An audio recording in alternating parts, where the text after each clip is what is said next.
Alright, so a two-sample t-statistic, when data comes from two random samples or two groups in a randomized experiment, the statistic of x bar of 1 minus x bar of 2 is our best guess for the value of the mean of 1 minus the mean of 2. Okay? So when independent conditions are met, the standard deviation of the statistic is found here. Right? Notice the standard error of the statistic. Remember, it becomes the standard error when I have to put the S's in because I don't know the population standard deviation. As soon as I have to use S's instead of the sigmas, now I'm going to be on what type of curve? It's going to be on a T-curve now instead of a normal curve. All right?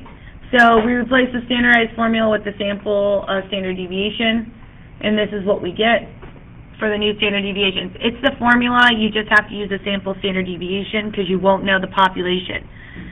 If the normal condition is met, we standardize the observed difference to obtain a t-statistic that tells us how far the observed difference is from the mean in standard deviation units. So here it is. X bar of group 1 minus the X bar of group 2 minus the mean of group 1 minus the mean of group 2.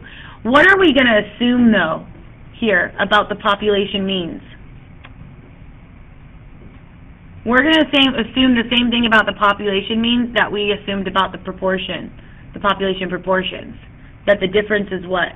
0. We're going to assume that there's no difference from the beginning, and then we're going to prove that there is. So this right here, this part of the formula, everybody see that? Of mu1 minus mu2, that part of the formula is going to go to 0 just like it did in proportions. This part right here, because we're going to assume these two are equal, that's going to go to 0. Alright? So, just so you know, that's going to end up going away. Alright, two-sample t-statistic has approximately a t-distribution.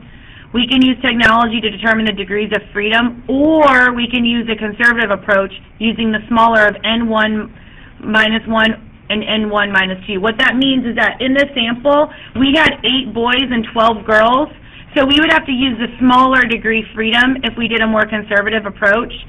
So what happens is that n1 minus 1, which would be 12 minus 1 is 11. That's for the girls. Or n2 minus 1 would be 8 minus 1, which is 7. We would go with 7 degrees freedom because it's more conservative. Or you use the calculator and it'll give you the degrees freedom. Either is acceptable, but I have to know which one, like, be able to tell which one you picked in here. All right? So make sure that you're going to be paying attention to that.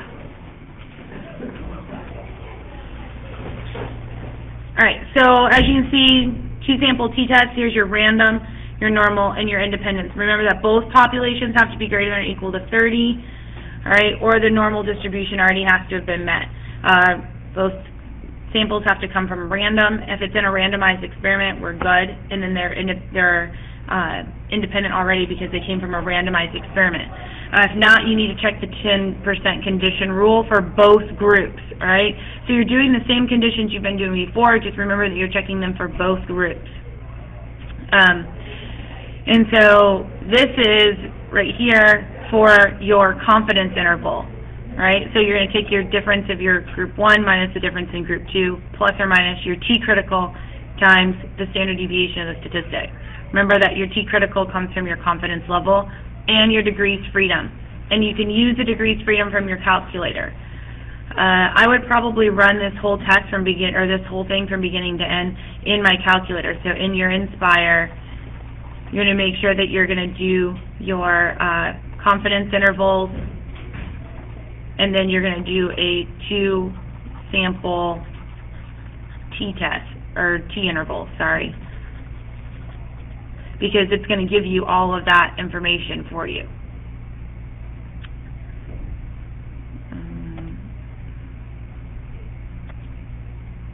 I don't want that up there. All right.